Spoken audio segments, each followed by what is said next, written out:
It was 11:42 p.m. on October 14, 1982, and the rain in Atlanta was not merely falling. It was dismantling the city's autumn humidity with a cold, relentless precision. On a desolate stretch of road bordering Piedmont Park, a dark blue Chevrolet Caprice sat idling, its exhaust pluming white against the darkness of the magnolias. Inside the vehicle, the air was thick with the smell of stale tobacco and the static hum of a secure radio frequency. To the casual observer, or even the local police patrol that had passed 3 minutes prior, the car was empty. But low in the driver's seat, obscured by the shadows of the weeping oaks, Special Agent Thomas Miller of the Federal Bureau of Investigation checked his watch against the time hack from the radio. He was not looking for a drug dealer, a bank robber, or a kidnapper. He was watching a rusted trash can chained to a light post 40 yards away, waiting for a man who officially did not exist to steal a secret that was, in the lexicon of American commerce, more valuable than gold. The object in question was not a nuclear launch code, nor was it the schematic for a stealth bomber, though the security surrounding it rivaled both. It was a list of ingredients. Specifically, it was the precise chemical composition and processing methodology for Merchandise 7X, the flavoring core of Coca-Cola. And the man moving through the shadows toward the drop site was not a corporate rival from PepsiCo, but a frantic, perspiring chemist who believed he was selling the soul of American capitalism to the Komitet Gosoudarstvenoi Bezopasnosti, the KGB. To understand how a soft drink manufacturer became the focal point of a high-stakes counterintelligence operation involving the CIA, the FBI, and the Soviet Union's most elite directorate, one must look away from the rainy streets of Atlanta and toward the gray, austere corridors of Moscow Center. By 1982, the Soviet Union was a superpower in decay. The Brezhnev era had stagnated into a grinding economic halt. The technological gap between East and West was widening into a chasm. The Kremlin did not just need military secrets. They needed industrial efficiency. They needed the alchemy of Western consumerism. The KGB's first chief directorate had a specific division, Directorate T, tasked with scientific and technical espionage. Their mandate was usually semiconductors, metallurgy, and avionics. But in the paranoid, resource-starved logic of the late Soviet Politburo, the Coca-Cola Company represented something more than a beverage. It was a masterclass in chemical stability, mass production logistics, and psychological dominance. If the USSR could not feed its people efficiently, perhaps it could at least replicate the opiate of the capitalist masses. Or, more cynically, the theft of the formula would be a humiliation of the highest order, a demonstration that no American vault was deep enough to keep the Kremlin out. The operation had begun not with a grand, strategic decree, but with a whisper in a bar in Vienna 6 months prior. A mid-level executive from Coca-Cola's European division, frustrated by a stalled promotion and carrying significant gambling debts, had made a drunken comment to a man he believed was a sympathetic Austrian trade consultant. The consultant was, in reality, a spotter for the KGB residency in Vienna. The comment was simple. They treat the formula like the nuclear football, but the people who mix it, they're just people. That whisper traveled up the chain to the Residentura, then to Moscow, and finally landed on the desk of a colonel in Directorate T. The order came down: penetrate the vault, acquire the formula. But the target was not in Vienna. It was in Atlanta, Georgia. The city of Atlanta in the early 1980s was a booming metropolis, aggressively positioning itself as an international hub. It was the city of the future South, a place of glass skyscrapers and sprawling suburbs. At the heart of this empire sat the Coca-Cola headquarters on North Avenue. To the public, the secret formula was a marketing gimmick, a legend about two executives who could never fly on the same plane. To the security apparatus of the company, it was a tangible asset protected by layers of physical and procedural security that would impress the National Security Agency. The formula was not merely a piece of paper, it was a system. The ingredients were sourced from different suppliers, stripped of their labels, renumbered 1 through 9, and mixed by personnel who only knew their specific step in the process. The final integration of 7X, the mixture of essential oils including orange, lemon, nutmeg, coriander, neroli, cinnamon, and the decocainized coca leaf extract, took place in a secure facility under surveillance that was absolute. The KGB knew a direct assault on the vault was impossible. They needed a human key. Enter the chemist. His name, redacted in the declassified files that would emerge decades later, was attached to a profile of classic vulnerability.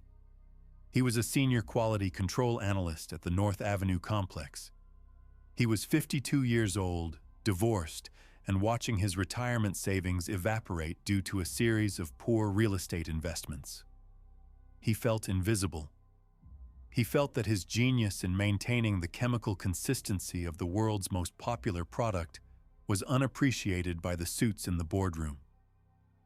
The recruitment was a textbook application of the MICE framework: money, ideology, coercion, ego. The KGB case officer, operating under diplomatic cover as a trade attaché at the Soviet embassy in Washington, D.C., but frequently traveling to the South for agricultural trade summits, targeted the ego and the money. The initial approach was subtle. It happened at a chemistry conference in New Orleans. The Soviet diplomat, a man we will call Victor, bumped into the chemist at a hotel bar. They talked about polymers, about the degradation of essential oils over time. Victor was charming, knowledgeable, and crucially, he listened. He treated the chemist not as a cog in a corporate machine, but as a scientist of rare caliber. Over the next 3 months, the relationship deepened. They met in parks, in diners off the interstate, never in the same place twice. Victor never mentioned the KGB. He presented himself as a representative of a generic European consortium interested in food science. He offered consulting fees for innocuous information, details about temperature control in the vats, the acidity levels of the syrup. The chemist took the money. It was easy. It felt like a victimless crime. Then came the hook. It was a humid afternoon in July when Victor dropped the facade. He showed the chemist a photograph of the chemist's own bank statements, obtained through channels that only a state intelligence agency could access. He showed him photos of the meetings they had already held. "My friends in Moscow," Victor said, his voice dropping the jovial facade for a tone of steel, "are very impressed with your work. But they need the final piece.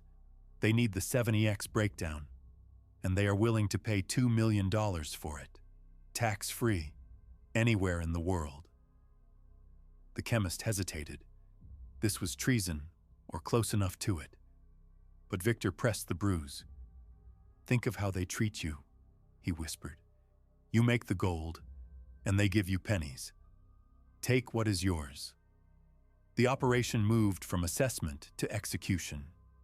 This is where the narrative shifts from the psychological to the mechanical, the intricate, paranoid ballet of Cold War tradecraft.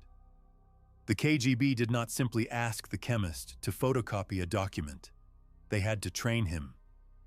The chemist was not a spy. He was a civilian.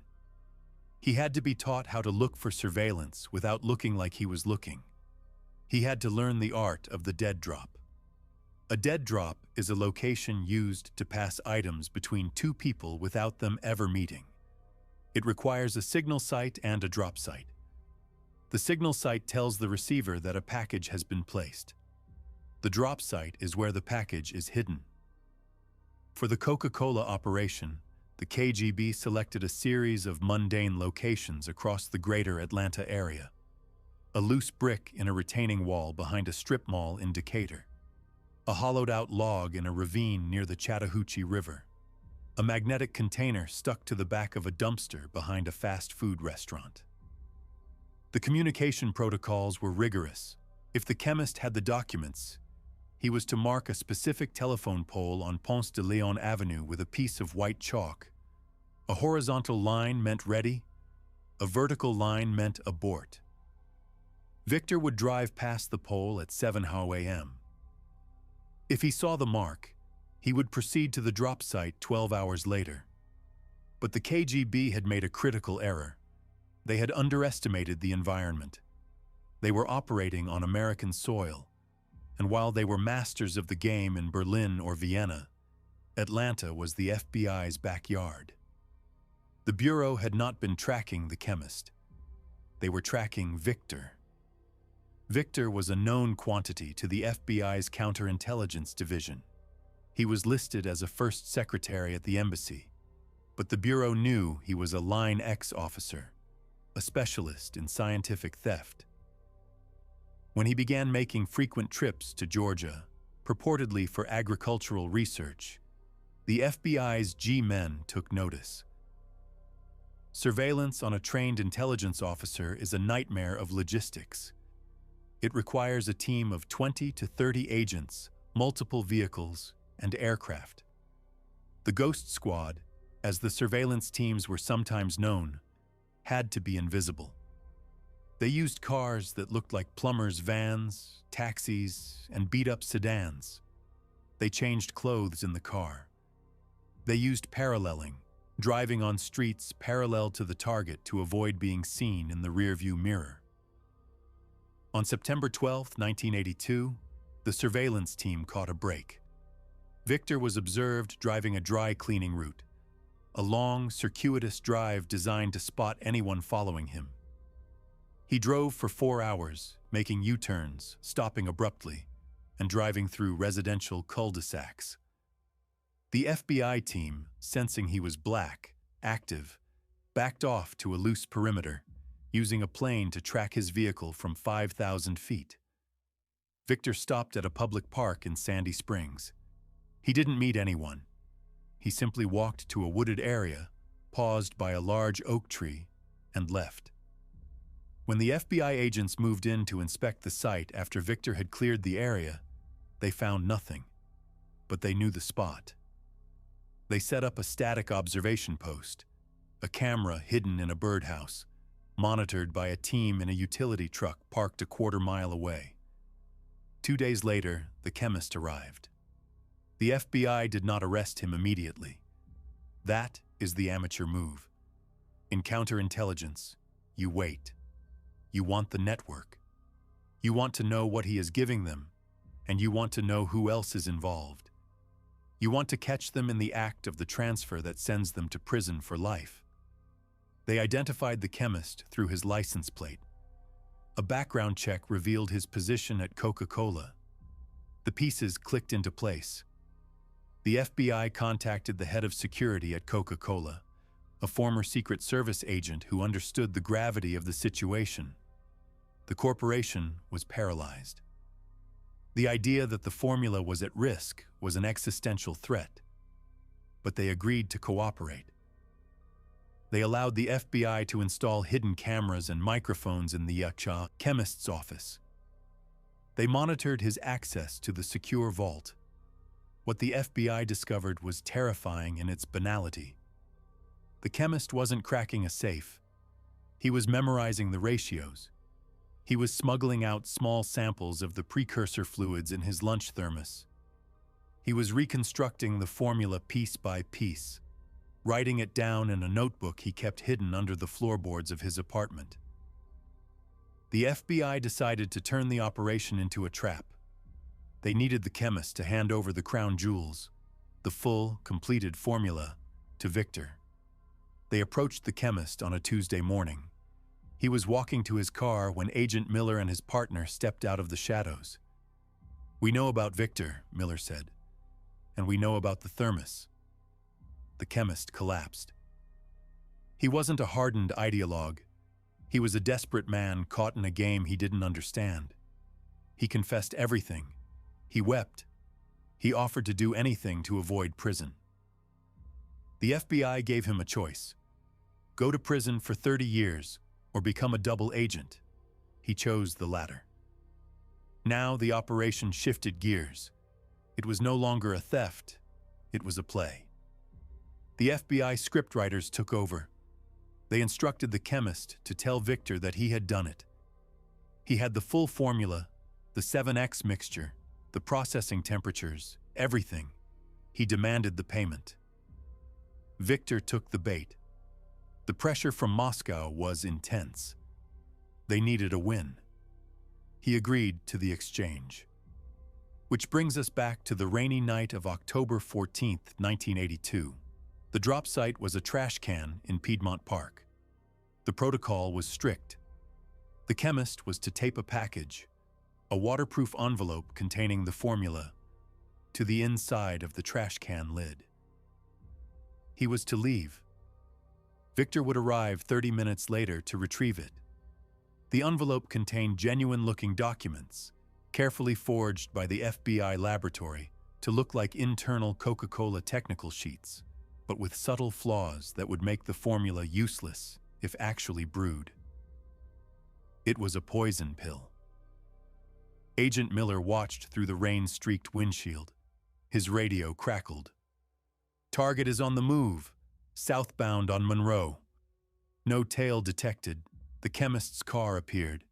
He was driving erratically, his nerves shot. He pulled up to the curb.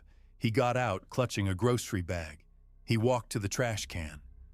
He looked around, his head swiveling like a radar dish, terrified. He opened the lid, taped the package, and practically ran back to his car. "Package is in the drop," Miller whispered into his lapel mic. "Asset is clear." Now came the wait. The rain intensified. The park was a black void. 20 minutes passed, then 30. Target vehicle approaching from the north. The radio chirped. He's slowing down. Victor's car, a nondescript sedan with diplomatic plates, rolled past the trash can. He didn't stop. He was checking the area. He drove 2 blocks, turned around, and came back. This was the cleaning run. He parked 50 yards down the street. He sat in the car for 10 minutes. Miller held his breath. If Victor sensed anything, a reflection from a lens, a silhouette in a window, a car parked slightly askew, he would burn the meat. He would drive away, and the case would collapse. Diplomatic immunity meant they couldn't arrest him unless he was caught in the commission of a felony, specifically the act of espionage. Victor opened his car door. He stepped out into the rain. He was wearing a trench coat and a fedora, a cliché, but a practical one in this weather. He walked casually, like a man taking a late-night stroll.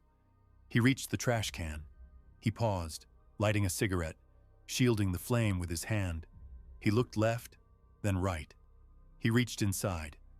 "Go," Miller said. "Go, go, go." The darkness exploded with light.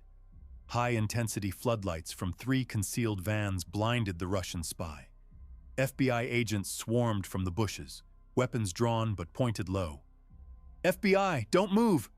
Hands where we can see them!" Victor froze. He held the envelope in his hand. The smoking gun. He didn't run. He didn't fight. He was a professional. He knew the game was over. He simply dropped the envelope back into the trash can and raised his hands, a look of weary resignation on his face.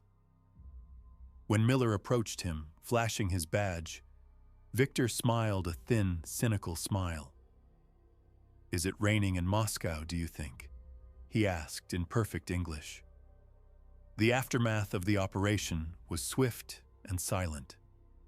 There was no public trial. There were no headlines in the New York Times. The Cold War was fought in the shadows, and its victories were often kept there. Victor claimed diplomatic immunity.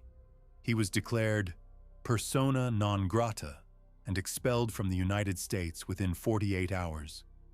He boarded an Aeroflot flight at Dulles Airport, leaving behind his apartment, his car, and his failure.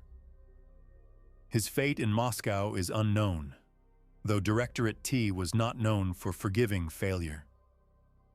The chemist was quietly terminated from Coca-Cola. Because of his cooperation, he avoided a lengthy prison sentence, pleading guilty to lesser charges in a sealed courtroom. He moved to the Midwest, changed his name, and disappeared into the anonymity of the suburbs. Coca-Cola tightened its security. The vault was upgraded. The protocols for Merchandise 7X were compartmentalized even further. The company released a brief statement about internal security reviews, but the word KGB was never mentioned, but the files remained. In the archives of the FBI, the operation stands as a testament to the bizarre reach of the Cold War. It was a conflict that touched every aspect of life, from the nuclear silos of the Dakotas to the soda fountains of Atlanta. The reflection on this event reveals the paradox of the era. The Soviet Union, a superpower capable of putting men in space and building 40,000 nuclear warheads, was brought to its knees not just by containment policy, but by its own inability to produce the simple pleasures of life. They tried to steal the formula because they could not invent it. They could build a Tsar Bomba, but they could not build a Coke. The operation also exposed the fragility of secrets. For all the steel doors and biometric scanners, the ultimate vulnerability was the human element. The 50-year-old man feeling underappreciated, the whisper in a bar, the ego that needs feeding. In the end, the formula remained safe. The red and white logo continued to dominate the globe, a symbol of the victory of one system over another. But on that rainy night in Atlanta, the distance between the world's most famous brand and the dungeons of the Lubyanka was measured in inches. The distance between a hand and a trash can lid. The rain washed away the chalk marks on the telephone pole, but the lesson remained etched in the institutional memory of the counterintelligence community. Everything is a target. There is no product too trivial, no industry too benign. In the total war of ideologies, even a bottle of soda is a weapon.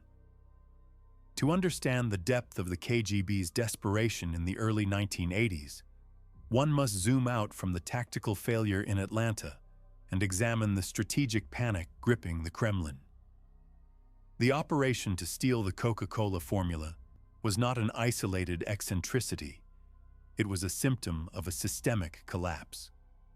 The Soviet economy was a colossus with feet of clay, rotting from the inside out. The directive from Yuri Andropov, who would soon succeed Brezhnev, was clear. Acquire Western technology and processes by any means necessary. This was the era of the farewell dossier, where a KGB defector revealed the massive extent of Soviet industrial espionage. They were stealing designs for tractors, for microchips, for chemical fertilizers.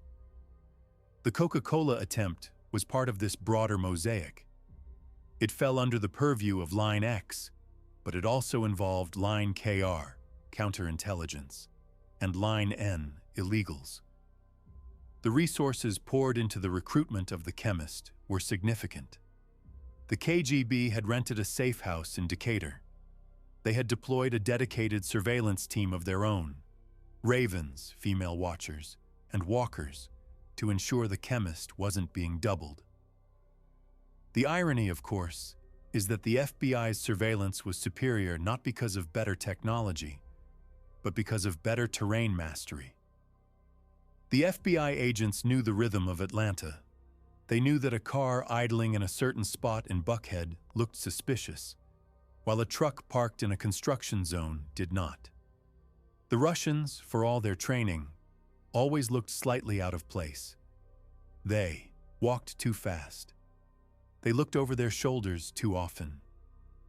They wore shoes that were just slightly wrong for the casual American South. The technical aspect of the formula itself deserves scrutiny. What exactly were they trying to steal? The myth of the recipe suggests it is a single sheet of paper signed by John Pemberton. In reality, it is a complex industrial process. The 7X flavoring is a mixture of essential oils, but the ratios are critical. A variance of 0.01% in the neroli oil changes the flavor profile entirely. The processing order matters. When the citric acid is added, at what temperature the sugar is dissolved. The chemist had managed to copy the batch sheets, the instructions for the mixing floor. But he lacked the master sheet, the document that translated the codes into raw ingredients. The KGB wanted the Rosetta Stone. They wanted to know that ingredient number 5 was actually a specific grade of nutmeg oil from Indonesia, not just generic nutmeg. This technical nuance was what allowed the FBI to create the forgery. The Bureau's lab technicians worked with Coca-Cola's master chemists to create a document that looked chemically plausible but was culinarily disastrous. If the Soviets had brewed a batch based on the seized documents, the result would have tasted like battery acid mixed with cough syrup. It was a subtle, professional, practical joke played by one superpower on another. The psychological toll on the chemist during the sting operation was immense. In the debriefing files, he is described as oscillating between euphoria and terror. He was a man who had lived a quiet, predictable life, suddenly thrust into the center of a geopolitical storm. He had to lie to his colleagues, lie to his family, and lie to a KGB officer who he knew could have him killed. There is a moment in the surveillance logs, 3 days before the bust, where the chemist is recorded sitting in his car in the company parking lot, just staring at the factory. He sits there for 40 minutes. He doesn't move. He is likely contemplating the enormity of his betrayal. He is realizing that he is no longer an employee. He is a pawn. The FBI handlers, Agent Miller and his partner, had to manage this psychological disintegration. They had to be his therapists, his confessors, and his jailers all at once. They brought him coffee. They reassured him. They played on his fear of prison to keep him focused, and on his anger at the KGB for manipulating him. "You're doing the right thing," Miller told him during a clandestine meeting in a motel room off I-285. "You're fixing this. You're a patriot now." It was a lie, mostly. The chemist wasn't a patriot. He was a snitch saving his own skin. But it was the lie he needed to hear to get back in the car and drive to the drop site. The resolution of the case had ripple effects within the U.S. intelligence community. It validated the FBI's aggressive stance on industrial espionage. Prior to this, the focus had been almost exclusively on military and political targets. The Coca-Cola case proved that the economic war was just as hot. It led to the creation of new task forces and better liaison protocols between the Bureau and major American corporations. It also highlighted the role of legals, spies operating under diplomatic cover. Victor's expulsion was a diplomatic signal. It said, "We know what you are doing, and we know where you are doing it." The Soviets retaliated, of course, expelling a U.S. diplomat from Moscow on trumped-up charges, but the message was received. In the years that followed, the story of the attempted theft became a quiet legend within the halls of the Coca-Cola headquarters. It was never spoken of in orientation videos or shareholder meetings. It became part of the invisible history of the company. a ghost story told by the old guard to the new hires. "Be careful what you say," they would warn. "You never know who is listening." And indeed, someone is always listening. The technology has changed. Dead drops have been replaced by encrypted bursts and microdots by steganography, but the game remains the same. The hunger for secrets is insatiable. As we look back at that night in 1982, the image that lingers is not the flashing lights or the handcuffs. It is the image of the can of soda sitting on a desk in the FBI evidence room, next to the forged documents. A red can, sweating condensation, iconic and ubiquitous, a symbol of everything the West had and everything the East wanted. The Cold War was a war of ideologies, yes, but it was also a war of things: blue jeans, rock and roll, refrigerators, and sugar water. The KGB understood this better than anyone. They knew that the true power of the West lay not just in its missiles, but in its ability to make the world want what it was selling. The theft failed. The formula stayed in the vault. The Soviet Union collapsed. But for a brief moment, the fate of the free world's favorite drink hung in the balance, suspended in the rainy air between a trader's hand and a rusted trash can in Atlanta. And that, perhaps, is the strangest truth of all. The operational mechanics of the KGB's Directorate T in this specific theater require a deeper forensic analysis to fully appreciate the scale of the threat. When Victor arrived in the United States, he didn't just bring a checkbook, he brought a doctrine. The Soviet approach to industrial espionage was methodical, bureaucratic, and relentless. It was known as the vacuum cleaner approach: gather everything, filter it later.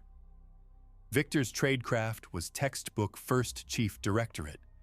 He utilized burst transmission radios to communicate with the Residentura in D.C. These devices, often concealed in innocuous items like shaving kits or portable radios, allowed him to send encrypted Morse code messages in a fraction of a second. A transmission that would take minutes to tap out manually was compressed into a squawk that lasted less than a second, making it nearly impossible for the FBI's direction-finding vans to triangulate. But Victor had a weakness: arrogance. He believed the FBI was focused solely on the political hubs, Washington and New York. He viewed Atlanta as a backwater, a soft city where the local law enforcement would be too busy with street crime to notice a sophisticated intelligence operation. He didn't account for the FBI's Atlanta field office, which had cut its teeth on organized crime and civil rights cases, developing a surveillance capability that was gritty, persistent, and street smart. The dry cleaning run that exposed him was a case study in this arrogance. A proper SDR, surveillance detection route, in a hostile environment should take hours, involving multiple modes of transport: car, bus, foot, subway. Victor's route was lazy. He stayed in his car. He relied on the rearview mirror. He didn't box his turns, making 4 right turns to see if a car followed. He assumed he was safe. This assumption was fatal. The FBI team tracking him used a floating box formation. They didn't trail him in a line. They surrounded him in a moving perimeter. When he turned left, the car behind him went straight, but a car on the parallel street turned left to intercept. He was never alone, yet he never saw them. The recruitment of the chemist also reveals the Soviet misunderstanding of the American psyche. Victor played on the chemist's greed and ego, but he failed to account for the uniquely American paranoia about getting caught. In the Soviet system, getting caught meant the gulag or a bullet. In the American system, it meant shame, lawyers, and public ruin. The chemist's fear of the FBI ultimately outweighed his greed for the KGB's money. When Agent Miller approached him, the chemist didn't see an enemy. He saw a lifeline, He saw a way out of the trap Victor had set. The poison pill documents created by the FBI were a masterpiece of counterintelligence art. The Bureau's technical experts didn't just write gibberish. They created a formula that was almost right. They used the correct chemical nomenclature. They used the correct font, a specific typewriter face used by Coca-Cola in the 1970s. They even aged the paper to make it look like it had been pulled from a file that had sat in a vault for years. The deception went deeper. The FBI coached the chemist on how to act during the handover. "Don't be brave," they told him. "Be terrified. If you look calm, he'll know it's a setup." The chemist's erratic driving and genuine panic at the drop site were not acting. They were real fear, weaponized by the Bureau to sell the con. When the takedown happened, the FBI recovered more than just the envelope. In Victor's car, they found a one-time pad, a cryptographic tool used for unbreakable communication. They found a map of Atlanta with 3 other drop sites marked in invisible ink. They found a camera hidden in a cigarette lighter. These artifacts painted a picture of an operation that was far more extensive than a single theft. The KGB was building a network in the South. They were targeting Lockheed Martin, which had a facility in Marietta. They were targeting the Centers for Disease Control. Coca-Cola was just the crown jewel in a larger heist. The expulsion of Victor disrupted this entire network. With the handler gone, the other assets, if there were any, went dark. They were orphaned. Without their contact, without the money, they drifted back into the woodwork, their treason unconsummated. The legacy of the operation is a study in the unseen victories of counterintelligence. Success in this field is defined by what doesn't happen. The formula wasn't stolen, the network didn't grow, the technology didn't transfer, but the human cost lingers. The chemist, whose name remains redacted, lived the rest of his life looking over his shoulder.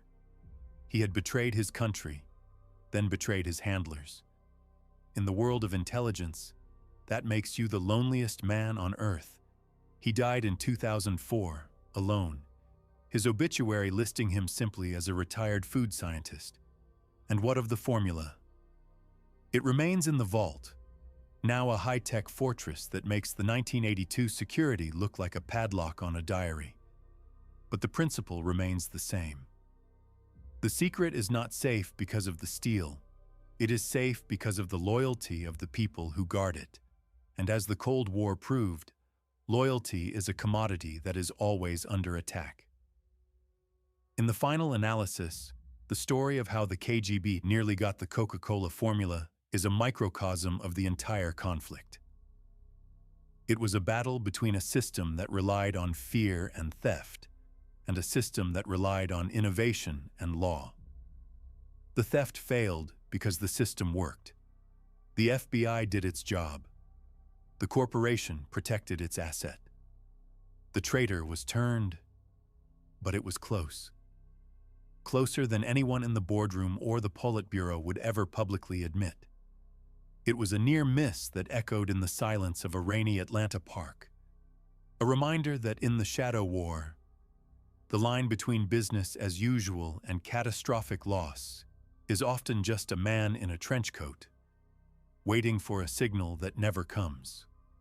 The silence of the park that night was heavy, the kind of silence that follows a thunderclap. The FBI agents packed up their gear. The floodlights were doused. The cars drove away, tires hissing on the wet asphalt. The trash can remained, a rusted sentinel on the corner, holding nothing but the ghosts of a transaction that never was.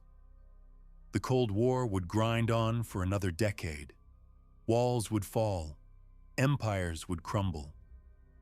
But in the archives, the file on Operation 7X remains a testament to the time when the war came to the soda fountain and the good guys won, not with a bang, but with a fake formula and a flashlight in the rain.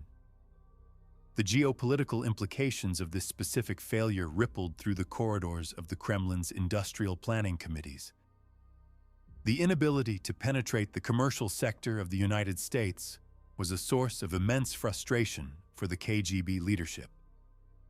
They had successfully stolen plans for the space shuttle, which influenced the Soviet Buran, and they had acquired advanced Toshiba milling machinery for their submarine propellers. Yet, the cultural and commercial icons of America remained elusive. This failure was symbolic of the broader Soviet inability to understand the soft power of the West. They saw Coca-Cola as a chemical compound. They failed to understand it as a brand, a culture, and a protected intellectual property ecosystem that was defended with the same ferocity as a missile silo. This fundamental misunderstanding of the target is what doomed the operation from the start.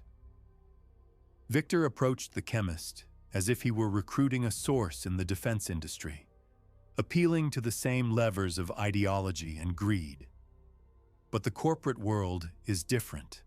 The loyalty of a company man is a strange, resilient thing. Even a disgruntled employee like the chemist felt a subconscious hesitation to betray the brand itself. He was willing to sell out the managers, but selling the formula felt like a violation of a sacred text. The FBI psych profilers exploited this hesitation. They framed the cooperation not as working for the cops, but as saving the company. The technical surveillance measures employed by the FBI in 1982 deserve a final, granular look. The Ghost Squad utilized the bumper beeper, a primitive tracking device attached magnetically to the underside of Victor's car.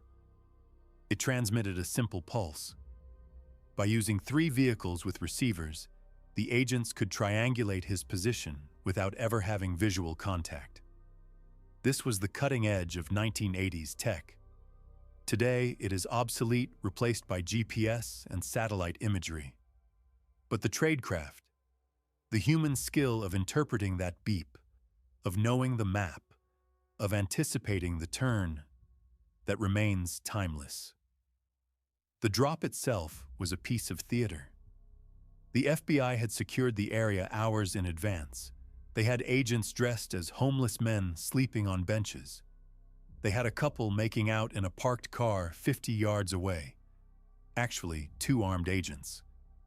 Every angle was covered. If Victor had decided to run, he would have made it less than 10 feet. If he had a counter-surveillance team of his own, they would have been neutralized before they could unholster a weapon. It was a hard takedown posture masked as a soft surveillance. When the story is told today, it often elicits a chuckle. The idea of spies chasing a soda recipe seems absurd, the plot of a bad comedy. But to the men and women involved, there was nothing funny about it. They carried guns. They risked prison. They played a game with life and death stakes.